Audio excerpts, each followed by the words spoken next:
Welcome to Samatva academy of science. તો વિદ્યાર્થીઓ, આજે આપણે મુખ્ય વાત કરવાની છે જે લોકોએ 2025માં નીટની એક્ઝામ આપી છે. સો ઘણા બધા એવા વિદ્યાર્થીઓ છે કે જેના કોલ આવે છે, એમના પેરેન્ટ્સના કોલ આવે છે કે આગળ હવે શું કરવું, કે આટલા માર્ક આવ્યા છે તો નીટમાં એડમિશન મળશે, ગવર્મેન્ટ કોલેજ મળશે કે GMERS મળશે, કે સેલ્ફ ફાઇનાન્સ એફોર્ડ નથી કરી શકીએ એમ તો રીનીટ કરાવવું કે ન કરાવવું. સો એના અનુસંધાને કેટલીક માહિતી, કેટલાક આંકડાઓ આજે તમારી સામે મૂકવા છે. સો મિત્રો, આપણે સૌ જાણીએ છીએ કે લાસ્ટ યરના પેપરની સરખામણી કરતાં 2025માં પેપરનું લેવલ છે એ સાવ ડિફરન્ટ હતું. એટલે તમે જો લાસ્ટ યરની સ્ટ્રેટેજીથી કામ કરતા હો અથવા વિચારતા હો તો એ સ્ટ્રેટેજીથી આ વર્ષે એડમિશન મળે એવી સંભાવના સાવ ઝીરો કહી શકાય.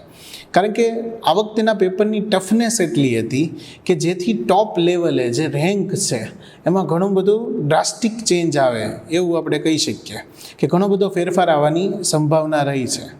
સો આજે આપણે એ જ વાત શેર કરવાની છે કે અંદાજિત ટેન્ટેટિવલી એક એસ્ટિમેટ આપણે કાઢીએ. સો કેટલા માર્ક હોય તો તમારો ઓલ ઇન્ડિયા રેન્ક કેટલાની નજીક આવવો જોવે, કે જેનું ટેન્ટેટિવ એનાલિસિસ બધા એક્સપર્ટ દ્વારા થયેલું છે ઓલ ઓવર ઇન્ડિયામાં.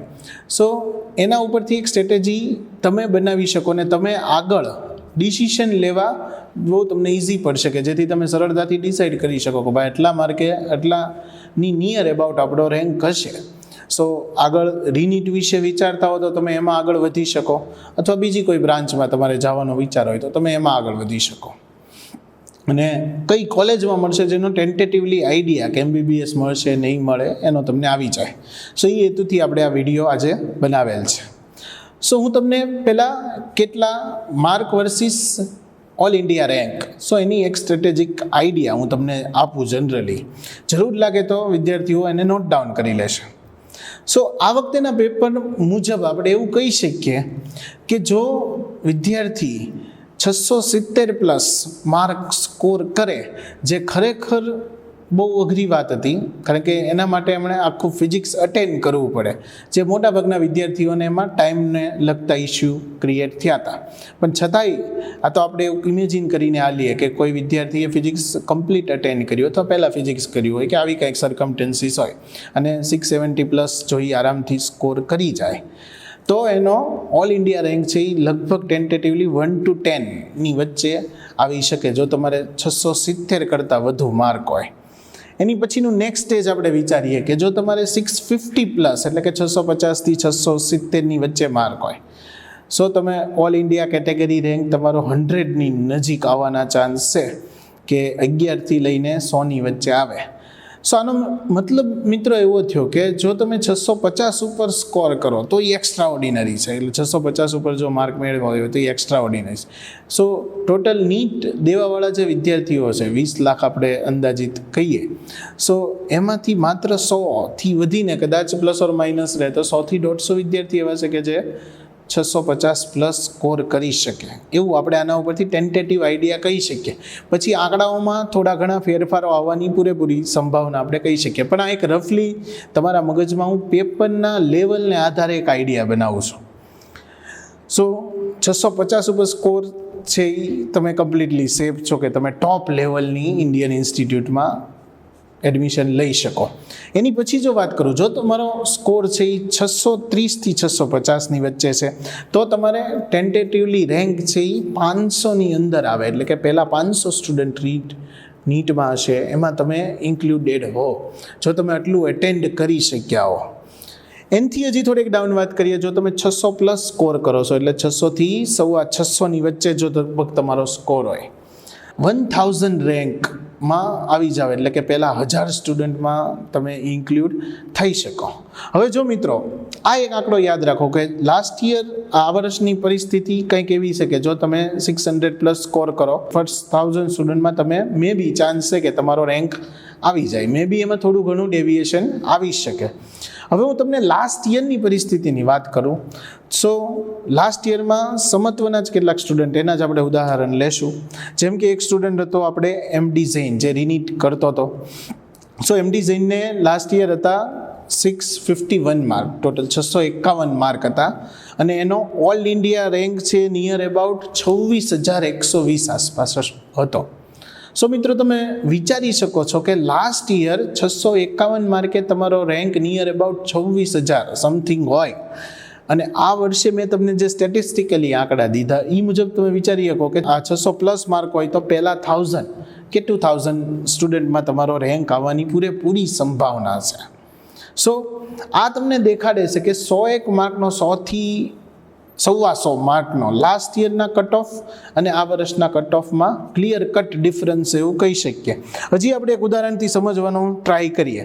જો તમે નીટ 2025માં 540થી 570ની રેન્જ વચ્ચે માર્ક લાવો, સો તમારો ટેન્ટેટિવ રેન્ક છે એ 5,000થી 10,000, એટલે કે પહેલાં 10,000થી 12,000 સ્ટુડન્ટમાં તમે સ્ટેટ કરતા હો લગભગ ટેન્ટેટિવ આઈડિયા મુજબ. સો તમે જો મિત્રો પહેલાં 10,000 સ્ટુડન્ટમાં આવી જાઓ તો એ ઓલ ઇન્ડિયા લેવલે તમે વિચારતા હો તો 540+ સ્કોર એ તમારો બેસ્ટ સ્કોર છે કે જેમાં આપણે કહી શકીએ કે તમે આરામથી MBBSમાં એડમિશન લઈ શકશો. સો તમે આનાથી હજી નીચે વિચારો તો 500 માર્ક આસપાસ જે મેળવે છે, 490 480 માર્ક મેળવે છે, એ લોકોને ખાસ એવો પ્રશ્ન હોય કે આટલા માર્કે MBBSમાં મળશે કે નહીં મળે. સો મિત્રો આ વખતેના પેપરનું લેવલ જોતાં આપણે એવું કહી શકીએ કે જે વિદ્યાર્થીઓ 500ની નજીક છે એ બધાના શ્યોરલી MBBSમાં એડમિશન મળી જશે. સો એ લોકોએ મેઇનલી ખાસ કરીને વેઇટ કરવાની જરૂર છે. તમારું રિઝલ્ટ આવે, રિસ્પોન્સ શીટ આવે, રિઝલ્ટ આવી જાય અને પછી કાઉન્સેલિંગ સેશનમાં. સો કાઉન્સેલિંગ સેશન કરશો તો એ લોકોએ લગભગ નિશ્ચિંત થઈને, અત્યારે વેકેશન ચાલે છે તો એને તમે એન્જોય કરો, એ વધારે બેટર છે.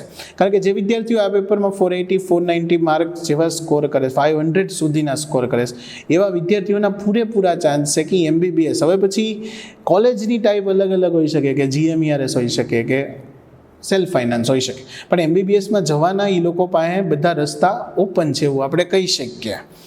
જે વિદ્યાર્થીઓ એવા છે મિત્રો કે જેનું ગોલ MBBS હતો કે ગવર્મેન્ટ MBBSમાં એડમિશન લેવું, કદાચ એવું પણ હોઈ શકે કે એના મોક રાઉન્ડમાં સારો એવો સ્કોર કરતા હોય, 600+ સ્કોર કરતા હોય, પણ આ પેપરના ડિફિકલ્ટી લેવલને કારણે કદાચ એવું બને કે એ ફર્સ્ટ ટાઈમ એક તો નીટ માટે એપ્લિકેબલ હોય, so first time NEET attend કરતા હોય, પેપરનું સ્ટ્રેસ હોય, ત્યાં માહોલનો થોડોક સ્ટ્રેસ હોય, અથવા તો પેપર જોઈને ઘણાને ફ્રસ્ટ્રેશન આવી ગયું હોય, ટૂંકમાં થોડાક ડેવિએટ થયા હોય, કારણ કે એક્સપેક્ટેશન એ લોકોને માર્કની સબ્જેક્ટથી બહુ વધારે હોય ને એને એવું લાગે, ફીલ થાય એટ ટાઈમ ઓફ એક્ઝામિનેશન કે આપણી પ્રિપેરેશન છે અથવા તો આપણે જે એક્સપેક્ટ કર્યું એ ટાઈપનો પેપર નથી, કારણ કે પેપર થોડોક ઓકવર્ડ જ હતો. સો જેને કારણે વિદ્યાર્થીઓને એવું લાગતું હોય કે આપણે આપણી કેલિબર પ્રમાણેનું પરફોર્મન્સ આ નીટમાં આપી શક્યા નથી, કે આપણે થોડા ઘણા ડિસ્ટર્બ થઈ ગયા, ટાઈમ મેનેજમેન્ટ ન કરી શક્યા, જેને કારણે આપણા પેપરમાં આપણું જેટલું કેલિબર છે અથવા તો જેટલા માર્ક લાવવા જોતા હતા એટલા લાવી શકેલ નથી. પણ આપણો ગોલ તો MBBS જ છે.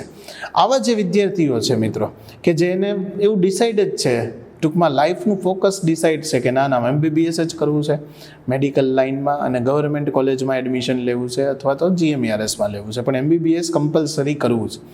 સો આવા વિદ્યાર્થીઓ માટે મિત્રો બહુ ટાઈમ બગાડ્યા વગર એ લોકોએ વહેલી તકે રીનીટ માટેનું ડિસિઝન લઈ લેવાની જરૂર છે. સમત્વની વાત કરું તો સમત્વના ઘણા બધા રીનીટ સ્ટુડન્ટની સક્સેસ સ્ટોરી છે. સમત્વની એક તમને હું ક્વોલિટી કહું તો અહીંયા અમારા જ પ્રીવિયસ સ્ટુડન્ટ જે લોકોએ રીનીટ કરેલું છે એમાં લગભગ 100% સક્સેસ રેશિયો તમને જોવા મળે છે. 1-2 સ્ટુડન્ટને કદાચ આપણે ન ગણીએ તો 100% બાકી સક્સેસ રેશિયો કે અમે જેને કીધું હોય કે ના તું રીનીટ કર, જે તારા માટે બેટર છે and you have a potential, કે તારામાં એટલી ક્ષમતા છે કે તું MBBSમાં વહી જઈશ, ને જે લોકોએ પ્રિફર કર્યું છે એ લોકોની સક્સેસ સ્ટોરીના વિડીયો મિત્રો તમે જોશો કે એ લોકો સક્સેસફુલી અત્યારે MBBSમાં અભ્યાસ કરી રહ્યા છે. સો આપણા જ સ્ટુડન્ટ છે કે જેઓ રીનીટ કરવા માગે છે, જેનો ગોલ પ્યોરલી MBBS છે, તો એના માટે સમત્વ ઓલવેઝ ઓપન છે. 19 તારીખે રીનીટની નવી બેચ સ્ટાર્ટ થઈ રહી છે. સો શાળાનો રૂબરૂ સંપર્ક કરી અને એમાં એડમિશન કન્ફર્મ કરવા વિનંતી.